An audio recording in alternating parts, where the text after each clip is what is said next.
the unspoken elegance of Filipino culture, the vibrant tapestry of Filipino life, as we explore how modesty in fashion reflects the country's values. Witness why elder Filipinos and those with higher social status are afforded the utmost respect, emphasizing deep-rooted traditions and cultural pride.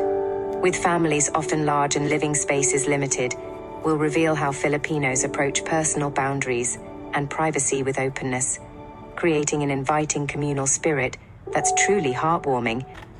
Join us in this engaging journey and learn about the rich societal values that foster connection in the Philippines. Filipinos tend to dress modestly, especially when in public. It is expected that the elderly and those of a higher social status are treated with respect. Given large family sizes and typically small living quarters, Filipinos are generally not demanding of privacy. Within one family, possessions are typically thought to be communal and shared. Thus, it is expected to be open about one's possessions and space. Many Filipinos avoid blasphemy and cursing as it may cause themselves to lose face.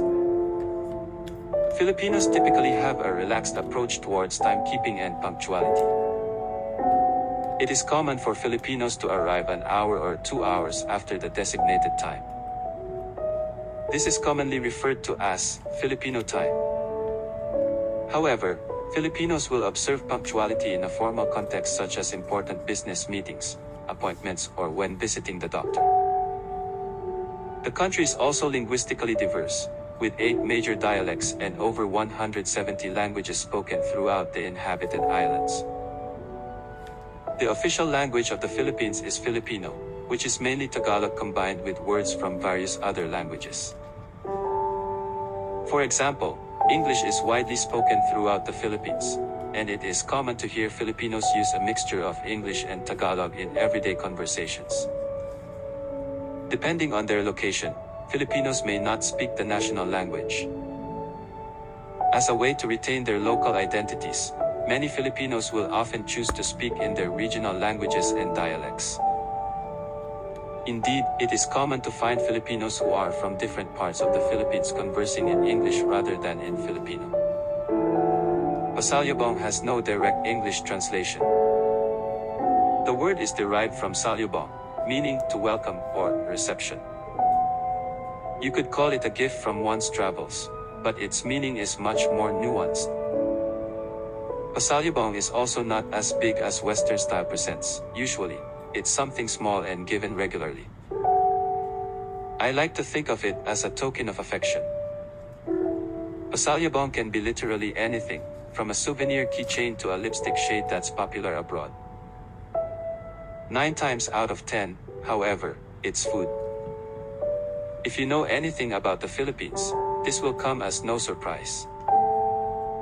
Here, life is woven inexorably through a love of food, and Filipino stomachs are as big as their hearts.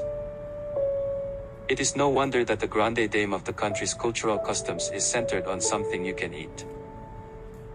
Presentation is important, so Filipinos will take considerable effort to make sure their gifts are well presented and wrapped. Filipinos will often put a lot of thought into their gifts and will give sentimental, thoughtful, and/or practical gifts. Gifts are generally not opened when received. Often one will thank the giver and set the gift aside. Uncover the dynamics of life in close-knit households, where privacy takes a backseat to unity.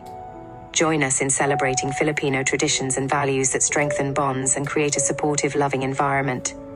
Don't forget to like, comment, and subscribe for more amazing insights.